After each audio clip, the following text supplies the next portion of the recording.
A very pleasant good morning, dear students. Oxford Public School welcomes you.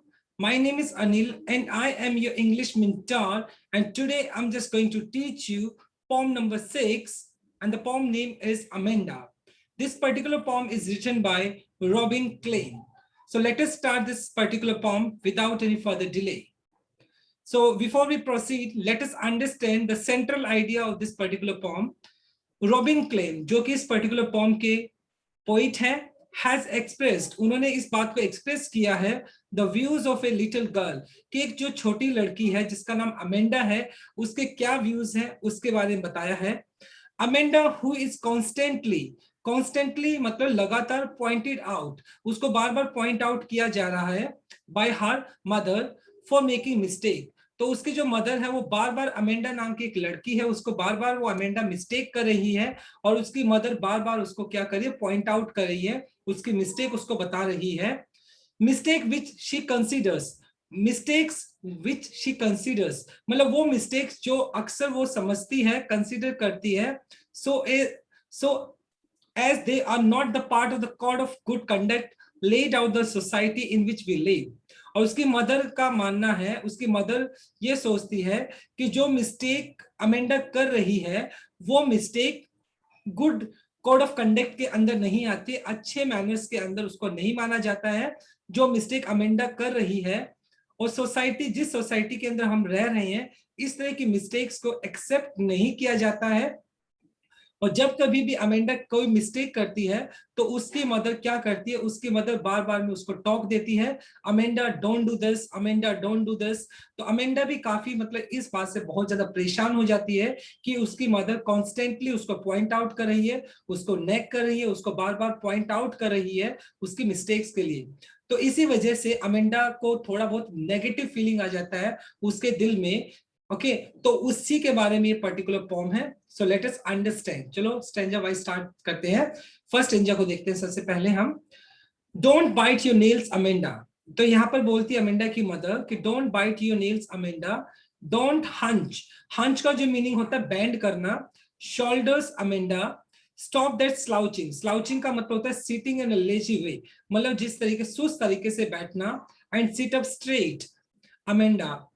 तो यहाँ पे ये फर्स्ट स्टेंजा था। सेकंड स्टेंजा में देखो यहाँ पे बोला there is a language. Language का मतलब हो गया बहुत ज्यादा रिलैक्स्ड, पीसफुल जिसको बोल सकते हो। इमर्ड, इमर्ड क्या होता है, एक ग्रीन कलर का एक स्टोन होता है।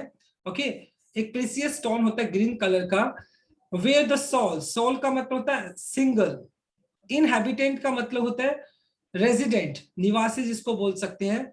एंड अ मरमेड, मरमेड क्या है, मरमेड एक आप एक इमेजरी क्रिएचर बोल सकते हो जिसको जल परी बोला जाता है। ड्रिफ्टिंग का मतलब होता है carried away slowly by the water, यानी पानी के अंदर बहते चले जाते हो। ब्लिसफुली का मतलब होता है हैप्पीली, राइट। तो हमने सभी वर्ड मीनिंग को देख लिया है, अभी इसका हम एक्सप्लेनेशन देख लेते हैं। Now let us start. तो सबसे पहले फर्स्ट स्टेंजा का एक्सप्लेनेशन है ये आपका, देखिए। The poet is describing Amanda, the poet है वो अमेंडा के बारे में बता रहा है। A little girl who is always pointed out, Amanda एक छोटी लड़की है जिसको अक्सर पॉइंट आउट किया जाता है बाय हर मदर। तो उसकी मदर उसको बार बार पॉइंट आउट करती है फॉर हर मिस्टेक, जो मिस्टेक अमेंडा करती है तो उसकी मदर उसको पॉइंट आउट कर देती है। And how she imagines her life to be, और उसके बाद मतलब अमेंडा सोचती है कि काश मेरी जिंदगी इस तरीके से नहीं बल्कि दूसरे तरीके से होती, काश मैं एक जल परी होती। तो इस तरीके से अमेंडा इमेजिनेट करने लग जाती है। The poet says that, poet कहता है mother is pointing out Amanda for biting nails. तो अमेंडा क्या कर रही थी, अपने नेल्स को बाइट कर रही थी, अपने नाखून को चबा रही थी। तो उसकी मदर उसको बोलती है कि बेटा don't bite you nails which is a bad habit, और biting nails is not a good habit, ये एक बुरी आदत है। तो उसकी मदर उसको बीच में टॉक देती है, पॉइंट आउट कर देती है। Next she ask her to sit up straight, और अगले ही टाइम उसकी मदर अमेंडा को बोलती है कि बेटा सीधा बैठो, सिट अप स्ट्रेट, बिल्कुल सीधा बैठो आप, विदाउट बेंडिंग हर शोल्डर, बिना झुके, अपने शोल्डर्स को नीचे मत झुकाओ। Amanda who has habit of bending her shoulder, Amanda की आदत है कि वो जनरली अपने शोल्डर्स को झुकाकर नीचे बैठती है। और सिटिंग लेजली, और बहुत ही सुस्त तरीके से वो बैठती है। इज बीइंग पॉइंटेड आउट और जब मतलब अमेंडा झुक कर बैठती है, सुस्त तरीके से बैठती है, तो उसकी मदर उसको पॉइंट आउट करती है और कहती है and mother wants her to sit up in the right posture. और उसकी मदर कहती है कि बिल्कुल राइट पोस्चर, राइट पोजीशन, एक प्रॉपर पोजीशन में बैठ जाओ at this point of time. और इस वक्त when she is being scolded by her mother, और जिस वक्त उसकी मदर उसको बार बार क्या कर रही थी, स्कोल्ड कर रही थी, पॉइंट आउट कर रही थी, डांट रही थी, she images, तो उसके बाद क्या करने लग जाती है वो, she imagines, वो कल्पना करने लग जाती है अमेंडा कि काश मेरी जिंदगी इस तरीके से ना होकर किसी और तरीके से होती। तो अपनी कल्पनाओं में वो क्या सोचती है, देखते हैं।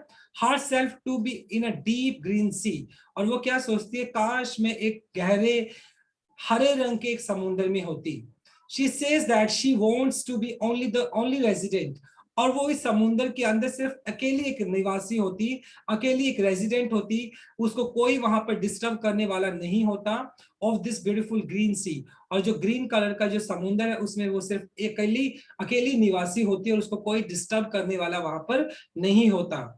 She imagines, वो कल्पना करती है herself like a mermaid, और वो अपने आप को एक मरमेड की तरह सोचती है, एक जल परी की तरह समझती है, who is alone, जो कि अकेली है उस बड़े से समुद्र के अंदर, and leads her life in a very relaxing way, और वो मरमेड जो कि ड्रिफ्टिंग कर रही है, पानी के अंदर बहती जा रही है, रिलैक्सिंग वे, और बिल्कुल एक रिलैक्स तरीके से वो अपनी जिंदगी को जी रही है, जहां पर उसको कोई डिस्टर्ब करने वाला नहीं है।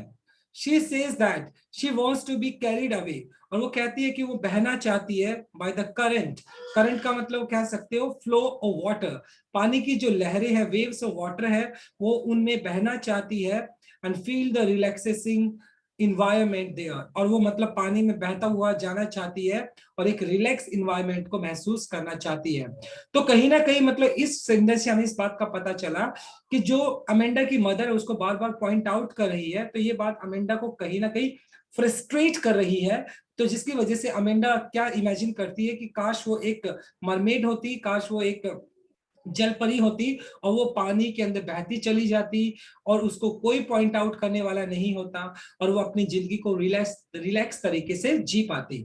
तो फर्स्ट जो स्टेंजा था उसके अंदर उसकी मदर उसको स्कॉल्ड करती है, सेकंड स्टेंजा में हमने देखा कि वो इमेजिन करती है कि काश उसकी जिंदगी एक मरमेड की तरह होती, right. So beautiful explanation. Now let us understand the second stanza. अब देख लेते हैं, चलो इससे पहले उसके पोएटिक डिवाइसेस देख लेते हैं। जो फर्स्ट वाला स्टेंजा हमने किया है, सबसे पहले एनाफोरा होता है। एनाफोरा क्या होता है, जब आपकी टू और more than two lines begin with the same word, जब आपकी दो या दो से ज्यादा लाइनें सेम वर्ड से स्टार्ट होती है तो वहां पर आपका एनाफोरा यूज करते हैं।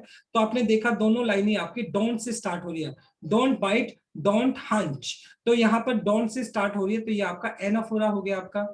फिर देखो असोनेंस, असोनेंस में क्या होता है, वोवल साउंड जो होता है वो प्रोमिनेंट होता है। से ओ साउंड देखो, डोंट के अंदर हो गया, हंच के अंदर, योर के अंदर हो गया, शोल्डर के अंदर हो गया, तो ओ साउंड कुछ प्रोमिनेंट है।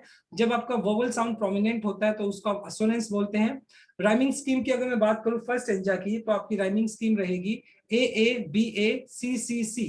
तो यहाँ पर देखो आप मैच करके देखो, अमेंडा ए, ठीक है, ए हो गया, उसके बाद देखो फिर स्ट्रेट बी हो गया, टी, अमेंडा फिर आ गया ए हो गया, बाद में इन तीनों का सेम साउंड हो गया। तो ए बी ए सी सी सी, ये आपका राइमिंग स्कीम हो गया। मेटाफोर भी हमने यूज किया है, देखो इमर्ड सी, हालांकि जो सी होता है वो ग्रीन कलर का नहीं होता, लेकिन जब इंप्लाइड सिमली बोलते हो, जब आप किसी को डायरेक्ट इंपोजिशन दे देते हो, डायरेक्ट उसके ऊपर वो चीज थोप देते हो, तो उसको हम क्या बोलते हैं, उसको हम बोलते हैं मेटाफोर। क्या बोलते हैं, मेटाफोर बोल देते हैं। उसके बाद देखो यहाँ पर ग्रीन सी बोल दिया ना, उसको इमर्ज सी, यानी ग्रीन कलर का बोल दिया, सी ग्रीन नहीं होता है। रिपीटेशन की अगर बात करूं तो जब सेम वर्ड बार बार रिपीट होता है तो उसको रिपीटेशन बोल सकते हैं। तो अमेंडा को बार बार इस स्टेंजा के अंदर यूज किया गया है। इमेजरी की अगर मैं बात करूं तो देखो यहाँ पे पूरा का पूरा पोम इमेजिनेशन के अंदर बताया गया है। ड्रिफ्टिंग ब्लिसफुली, काश वो पानी के अंदर हैप्पीली, ड्रिफ्टिंग मतलब फ्लो करती चली जाए, कैरिड अवे बहती चली जाए, तो ये इमेजिनेशन है यहाँ पर। एलिट्रेशन का जब कॉन्सोनेंट जो साउंड होता है जब प्रोमिनेंट होता है, फर्स्ट लेटर जो होता है उसका जो कॉन्सोनेंट साउंड अगर प्रोमिनेंट होगा तो एलिट्रेशन कहलाएगा। देखो स्टॉप के अंदर एस हो गया, स्लाउचिंग के अंदर एस हो गया, सिट के अंदर एस हो गया, स्ट्रेट के अंदर एस हो गया, तो एस साउंड प्रोमिनेंट है जो कि आपका एलिट्रेशन हो गया। एल्यूजन, देखो एल्यूजन क्या होता है।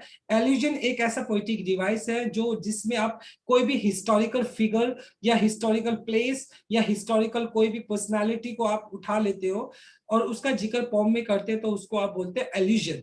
तो यहाँ पर हमने मरमेड का जिक्र किया है, जो कि एक इमेजिनरी क्रिएचर है, तो इसलिए मरमेड का जिक्र करना यहाँ पर एक पोइटिक डिवाइस है जिसका मतलब हो गया एल्यूजन। आई होप आपको फर्स्ट स्टैंजा बहुत अच्छे से समझ आया होगा। Now let us start the second stanza. देखते हैं। Did you finish your homework, Amanda? तो यहाँ पर उसकी मदर फिर उसको क्या करने लग जाती है, पॉइंट आउट करने लग जाती है कि अमेंडा क्या तुमने अपना होमवर्क कंप्लीट किया? Did you tidy your room, Amanda? Tidy का मतलब होता है साफ करना, राइट? क्या तुमने अपना रूम साफ किया, Amanda? I thought I told you to clean your shoes. मुझे लगता है मैंने तुम्हें कहा था कि तुम अपने शूज को साफ करो, अमेंडा। I तो यहाँ पर फिर मतलब अमेंडा की जो उसकी मदर जो पॉइंट आउट करती है, फिर अमेंडा दोबारा से इमेजिनेट करने लग जाती है, काश मैं ऐसी जिंदगी ना जीती, काश में क्या होती। I am N orphan. Orphan का मतलब होता है, ऑर्फन का मतलब होता है अनाथ। रोमिंग का मतलब इधर उधर फिरना, the street. I pattern, pattern का मतलब डिजाइन बनाना। सॉफ्ट डस्ट, डस्ट का मतलब मिट्टी वगैरह कह सकते हो। हास्ट, हास्ट का मतलब होता है आपका क्वाइट एंड स्टिल, चुपचाप। बेयर फीट, नंगे पैर। The silence is golden and freedom is sweet. Okay, तो यहाँ पर ये अमेंडा की क्या है, कंप्लीट इमेजिनेशन है। तो यहाँ पर फिर अमेंडा क्या करने लग जाती है, इमेजिनेशन करने लग जाती है। तो लेट अस डिस्कस, इसका हम फिर एक्सप्लेनेशन देखते हैं। तो यहाँ पर उसका एक्सप्लेनेशन दिया गया है, सो देखते हैं। हे द पोइट सेज, यहाँ पर पोइट बोलता है कि Amanda mothers is inquiring her, Amanda की जो मदर है वो उससे पूछ रही है about whether she has done her homework और नॉट। उसके मदर उससे पूछ रही है कि बेटा क्या तुमने अपना काम किया या नहीं किया है।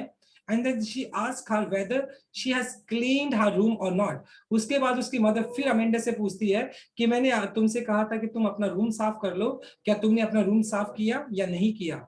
Moreover, she also reminded to clean her shoes. और फिर उसके बाद उसकी मदर फिर उसको पॉइंट आउट करती, रिमाइंड करती है कि मैंने कहा था कि तुम अपने शूज को साफ कर लो, क्या तुमने अपने शूज को साफ किया। So here we can see that the mother is constantly asking her question. तो यहाँ पे हमें पता चलता है कि किस तरीके से उसकी मदर है जो अमेंडा की, वो लगातार अमेंडा से क्वेश्चन पुट कर रही है रिगार्डिंग होमवर्क, होमवर्क के बारे में, बीइंग डन और नॉट, कि उसने होमवर्क किया है या नहीं किया है। whether she has cleaned up her room, क्या उसने अपना रूम साफ किया नहीं किया, शूज को साफ किया नहीं किया। तो उसकी मदर लगातार उससे क्वेश्चन पुट कर रही है।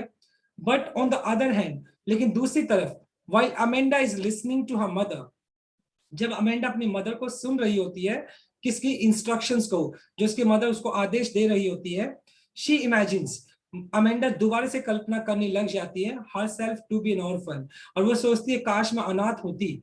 Who is roaming in the street, जो गलियों में रोम करती, इधर उधर बिना किसी रिस्ट्रिक्शन के वो क्या करती, गलियों के अंदर घूम सकती थी। दिस मीन्स दैट, इसका मतलब ये हुआ, she imagines she would have been without parents, she would have walked freely in the street. तो यहाँ पे पता चलता है कि अगर वो बिना पेरेंट्स के होती, अगर उनके पेरेंट्स का उसके ऊपर रिस्ट्रिक्शन नहीं होता, तो शायद वो क्या करती, वो गलियों के अंदर बिना किसी रिस्ट्रिक्शन के फ्रीली वो घूम पाती। लेकिन उसकी मदर ने उसको बहुत ज्यादा क्या किया हुआ है, रिस्ट्रिक्ट किया हुआ है, जिसकी वजह से अमेंडा ऐसी चीजें सोच रही है। She would have drawn design on the soft dust with her uncovered feet very quietly. और वो क्या करती, अलग अलग तरह के डिजाइन को क्या करती, डिजाइन को ड्रॉ करती सॉफ्ट डस्ट के अंदर, मतलब जो सॉफ्ट सी मिट्टी है उसके अंदर, अनकवर्ड फीट, जो अपने नंगे पैरों से नए अलग अलग तरह के डिजाइन बनाती मिट्टी के ऊपर। So we can see that, हम देख सकते हैं that she thinks opposite to her mother, जैसा उसका मदर सोचती है उसके बिल्कुल अपोजिट अमेंडा सोचती है। Her mother wants her to keep everything neat and clean. Amanda, उसकी मदर तो चाहती है कि अमेंडा हर एक चीज को साफ सुथरा रखे, लेकिन अमेंडा क्या चाहती है, but Amanda wants to play in dust. Amanda क्या करती है, अमेंडा क्या चाहती है, वो तो मिट्टी में खेलना चाहती है, with her bare feet, अपने नंगे पैरों से। Moreover, she is so fed up of those constant instruction. और सबसे बड़ी बात तो ये है कि उसकी मदर की जो लगातार ये इंस्ट्रक्शन देने की आदत है, उसकी मदर बार बार उसको इंस्ट्रक्शन दे रही है कि अमेंडा ये किया, अमेंडा तुमने ये नहीं किया, तो वो इस चीज से बहुत ज्यादा परेशान हो चुकी है। एंड दैट शी सेज, वो कहती है साइलेंस इज गोल्डन, कि जो साइलेंस है ना वो एक गोल्डन है, मतलब एक गोल्डन की तरह होता है साइलेंस बिल्कुल, which means that silence is very crucial and precious. उसका मानना है कि जो साइलेंस है ना बहुत ज्यादा क्रूशियल, बहुत ज्यादा महत्वपूर्ण है और बेशकीमती होता है। प्रीशियस का मतलब बेशकीमती है। एंड शी फर्दर सेज, वो आगे बोलती है दैट फ्रीडम इज स्वीट, आजादी होती है वो बहुत प्यारी होती है। This means that she never feels free when she is with her mother. तो वो क्या सोचती है, जब कभी वो अपनी मदर के साथ होती है तो वो हमेशा अपने आप को बंधा हुए पाती है। उसने कभी भी अपने आप को आजाद महसूस नहीं किया जब वो अपनी मदर के पास होती है। तो इस वजह से वो सोचती है काश मैं ऑर्फन होती तो एटलीस्ट मेरे ऊपर बहुत सारी रिस्ट्रिक्शंस नहीं होती और मैं फ्रीली अपनी जिंदगी को जी पाती। राइट, तो ये सेकंड स्लाइड था आपका। Let us discuss some poetic devices. देखिए इसमें क्या है, सबसे पहले एनाफोरा आ गया आपका। एनाफोरा वही, जबकि टू और more than two lines begin with the same word, तो वहां पर हम एनाफोरा यूज कर लेते हैं। सो डिड के साथ हमने सेंटेंस को स्टार्ट किया है दोनों लाइंस को, तो एनाफोरा हो गया। राइमिंग स्कीम आपकी देखो ए और ई, ये आपकी राइमिंग स्कीम होगी यहाँ पर आपका। असोनेंस वोवल साउंड जो प्रोमिनेंट होता है, थॉट के अंदर ओ है, टोल्ड के अंदर ओ है, यू के अंदर ओ है, योर के अंदर है, शूज के अंदर ओ है, तो आपका वोवल साउंड प्रोमिनेंट हो गया। रिपीटेशन के अंदर सेम वर्ड बार बार रिपीट हो रहा है, अमेंडा को बार बार यूज किया जा रहा है। उसके बाद देखो मेटाफर हमने यूज कर लिया, इंप्लाइड सिमिली, मतलब जब आप डायरेक्ट उसको वो टाइटल दे देते हो, वो टाइटल थोप देते हो, इंपोज कर देते हो, तो वहां पर हम मेटाफर यूज कर लेते हैं। साइलेंस इज गोल्डन, यहाँ पे साइलेंस को गोल्डन बोला गया है और फ्रीडम को स्वीट बोला गया है, तो इसका मतलब क्या हुआ, ये हमने यहाँ पर मेटाफर यूज कर लिया। राइट, उसके बाद थर्ड स्ट्रेंजर देख लेते हैं हम। थर्ड स्ट्रेंजर फिर उसके मदर उसको इंस्ट्रक्शन देती है, don't eat that chocolate Amanda, Amanda वो चॉकलेट मत खाओ। रिमेंबर यू एक्ने, एक्ने का मतलब मुहासे हो गए, अपने मुहासे के बारे में सोचो Amanda. Will you please look at me, क्या तुम मेरी तरफ देखोगी Amanda, when I am speaking to you, जब मैं तुमसे बात कर रही हूँ अमेंडा। तो यहाँ पर फिर उसकी मदर उसको इंस्ट्रक्शन देने लग जाती है। ठीक है, फिर अमेंडा सोचने लग जाती है, फिर वो इमेजिनेशन में चली जाती है कि काश मैं यहाँ पर ना होती तो क्या होती मैं, तो वो इमेजिनेशन में चली जाती है। तो अमेंडा क्या सोचती है, आई एम रुपेंजल। अब रुपेंजल क्या है, रुपेंजल एक एक प्रिंसेस हुआ करती थी। Right, I am Rapunzel, I have not a care, life in a tower tranquil, tranquil का मतलब होता है बहुत ज्यादा, ट्रैंक्विल का मतलब काम एंड क्वाइट, बहुत peaceful. Right, and rare unique, certainly never let down my hair bright, और मतलब आगे वाले एक्सप्लेनेशन पार्ट में देखेंगे हम इसको। तो यहाँ पर फिर अमेंडा की मदर उसको इंस्ट्रक्शन देने लग जाती है और अमेंडा फिर इमेजिनेशन में चली जाती है। एक्चुअल में होता क्या है, सो लेट अस डिस्कस, देखते हैं। तो यहाँ पर क्या होता है, next Amanda's mother is disallowing her to eat chocolate. अगले इस स्ट्रेंजर में हमने देखा कि अमेंडा की मदर उसको मना कर रही है कि अमेंडा तुम्हें चॉकलेट नहीं खानी है। She reminds her of in pimples, और उसकी मदर उसको रिमाइंड करती है कि तुम अपने पिंपल्स के बारे में सोचो, तुम अपने मुहासों के बारे में सोचो कि चॉकलेट की खाने की वजह से तुम्हें बहुत ज्यादा पिंपल्स हो गए हैं। That Amanda faces due to eating chocolate, chocolate खाने की वजह से उसके चेहरे पे मुहासे वगैरह हो गए हैं। एट लास्ट शी स्कोल्ड्स हर, और आखिरकार उसकी मदर उसको स्कोल्ड करती है, डांटती है, for not paying attention to what her mother says. और जब उसकी मदर उसको लगातार बोल रही होती है तो अमेंडा उसकी तरफ ध्यान नहीं देती है, जिसकी वजह से उसकी मदर उस पर गुस्सा करती है और कहती है जब मैं तुमसे बात कर रही हूँ तो तुम मेरी तरफ अटेंशन क्यों नहीं दे रही हो। एट दिस मोमेंट, और इस वक्त अमेंडा इमेजिन्स, फिर अमेंडा कल्पना करने लग जाती है, herself to be the Rapunzel, और वो अपने आप को सोचती काश मैं रुपेंजल होती। अब ये रुपेंजल कौन है, देखो रुपेंजल वॉज अ कैरेक्टर, ये कैरेक्टर था फ्रॉम ए फेरी टेल, मतलब एक कहानी है, उसकी कहानी का एक कैरेक्टर है। दैट वॉज कैप्चर्ड, जिसको पकड़ लिया गया था इन ए टावर बाय विच, विच मतलब एक जो डायन थी उसने उसको पकड़ लिया था और उसको टावर में कैप्चर कर लिया था, टावर में उसको रोक दिया था।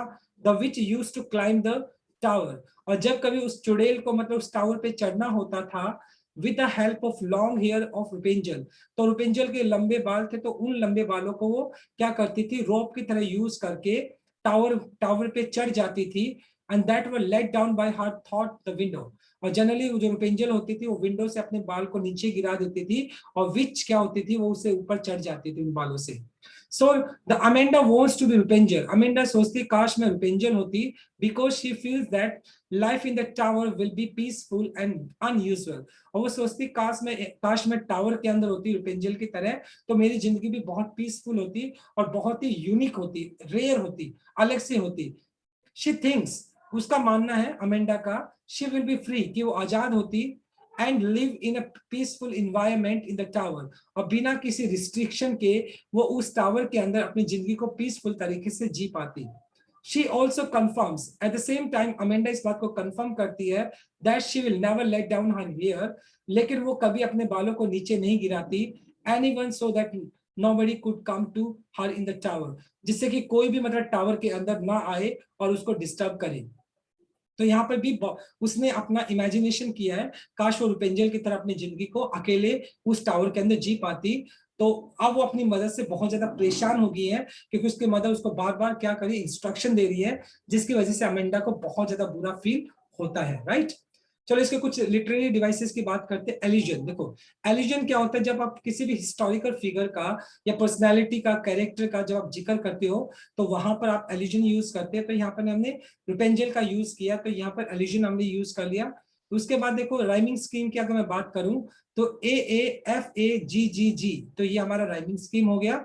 असोनेंस वोवल साउंड जो प्रोमिनेंट होता है, तो यहाँ पर देखो ई और ओ साउंड ज्यादा प्रोमिनेंट है यहाँ पर। You, please, look, me, when, okay, ई फिर आ गया, ओ और यू साउंड कुछ ज्यादा प्रोमिनेंट है, तो यहाँ पर असोनेंस हो गया।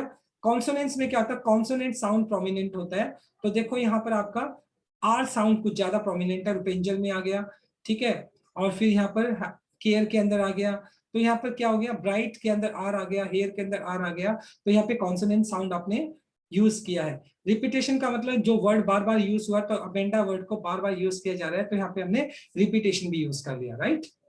चलो लास्ट स्ट्रेंजर देख लेते हैं।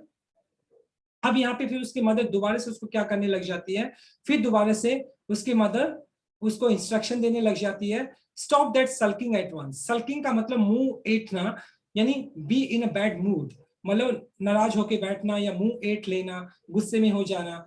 And moody, you are always so moody, moody का मतलब हो गया अनस्टेबल, एक ऐसा इंसान जिसका मूड हमेशा चेंज होता रहता है, चिड़चिड़ा टाइप का कह सकते हो। एंड एनीवन वुड थिंक, कोई भी ऐसा सोचेगा, आई नेग्ड एट यू।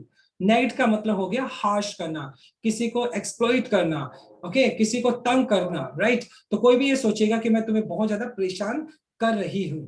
तो यहाँ पर अमेंडा की मदर फिर उसको इंस्ट्रक्शन देने लग जाती है कि तुम जैसा बिहेव कर रही हो वो ठीक नहीं है, किसी को भी ऐसा लगेगा कि मैं तुम्हें नैग कर रही हूँ, मैं तुम्हें हार्श कर रही हूँ। तो यहाँ पर अमेंडा का क्या सोचना देखते हैं। Amanda's mother now wants her for behaving in its very odd manner. जो अमेंडा जिस तरीके से और बिहेवियर कर रही है, अलग तरीके से बिहेव कर रही है, तो उसकी मदर उसको बोलती है कि इस तरीके से बिहेव मत करो। She asks her to stop being in a bad mood, और कहती है कि ये जो बुरा सा मूड किया और चिड़चिड़े सा मूड बनाया हुआ है, इसको बदल लो। Moreover, she blames her for having such a unstable mood. और उसकी मदर उसको बोलती है कि तुम्हारा जो मूड है ना, वो हमेशा अनस्टेबल है, तो पता ही नहीं चलता है तुम्हारा मूड कब ठीक होता है, कब तुम्हारा मूड खराब हो जाता है।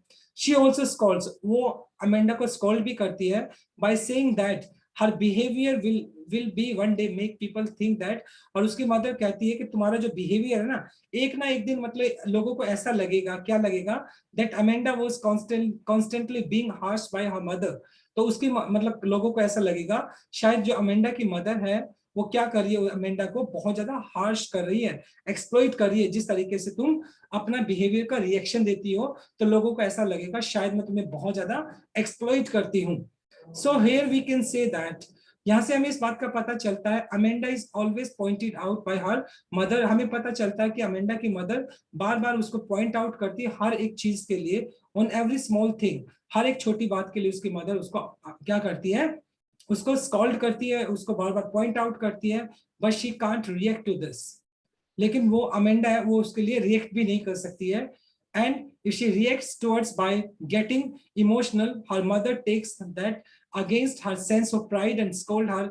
और अगर कभी भी मतलब अगर वो इमोशनल हो जाती है और अगर वो कुछ रिएक्शन दे भी, तो उसकी मदर को ये लगता है कि वो उसकी प्राइड और रिस्पेक्ट के खिलाफ है। मतलब अगर अमेंडा उसको रिएक्शन भी देगी तो उसके मदर को ये चीज गवारा नहीं है, उसके मदर को लगेगा ये चीज उसके प्राइड के, उसके गर्व के खिलाफ है। एंड स्कोल्ड, फिर वो अमेंडा को स्कोल्ड करने लग जाती है that she should not behave like this, कि तुम्हें इस तरीके से बिहेव नहीं करना चाहिए अमेंडा। अदर वुड थिंक, दूसरे लोग सोचेंगे Amanda mother is very dominating, और जो तुम्हारी जो मदर है वो बहुत ज्यादा डोमिनेटिंग है, तुम्हें प्रताड़ित करती है, तुम्हें बहुत ज्यादा डोमिनेट करती है टुवर्ड्स हर चाइल्ड। यानी लोगों को लगेगा कि जो अमेंडा तुम्हारी जो मदर है, यानी कि मैं हूं, लोगों को ऐसा लगेगा कि मैं तुम्हें बहुत ज्यादा डोमिनेट करती हूँ, राइट। तो इस तरीके से वो उसकी मदर उसको समझाने की कोशिश भी करती है। Okay, now let us discuss the poetic devices. सबसे पहले हमने एलिट्रेशन का यूज किया। एस साउंड यहाँ पे प्रोमिनेंट है, स्टॉप सल्किंग, तो यहाँ पर हमने कॉन्सोनेंट साउंड प्रोमिनेंट है तो हमने एलिट्रेशन यूज कर लिया। फर्स्ट लेटर प्रोमिनेंट है, रिपीटेशन में आपने सेम वर्ड को बार बार रिपीट किया है। राइमिंग स्कीम आप देखें तो यहाँ पर ए आपका राइमिंग स्कीम हो गया, राइट।